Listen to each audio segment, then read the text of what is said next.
Hello बच्चों, let's see this question. This question says that why does rainfall decreases from east to west in northern India? तो ये question पूछ रहा है कि ईस्ट टू वेस्ट जब हम जाते हैं इन नॉर्दर्न इंडिया तो रेनफॉल क्यों कम होता जाता है. So the key concept of the question is rainfall pattern from east to west in India. तो जो रेनफॉल होता है, तो जो मॉनसून विंड्स होती हैं वो स्ट्राइक करती हैं सबसे पहले केरला को, और उसके बाद उसका एक पार्ट जाता है यहाँ से म्यांमार के हिल्स में, वो रिट्रीट होके पहुंचता है इन नॉर्थ ईस्टर्न पार्ट, और फिर वहां से ये विंड्स ट्रेवल करने लगती हैं टू नॉर्थ इंडिया. अब जब हम ईस्ट से वेस्ट जाते हैं तो जो मॉइस्चर कंटेंट होता है कम होने लगता है.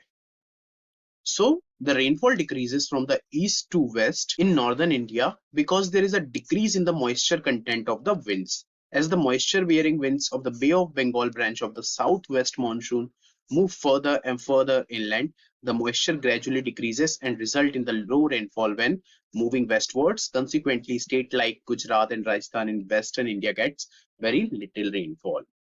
तो जो बे ऑफ बंगाल का ब्रांच होता है ऑफ द मॉनसून विंड्स, वो पहुंचता है नॉर्थ ईस्ट इंडिया, और वहां से जब वो वेस्टर्न साइड चलने लगता है तो जो मॉइस्चर कंटेंट होता है वो कम होने लगता है इस रीजन में आते आते. इसी कारण जो ये रीजन है गुजरात, राजस्थान, हरियाणा का, यहाँ पर बहुत कम बारिश होती है. So that's why rainfall decreases from east to west in northern India. I hope you understood well. Best of luck.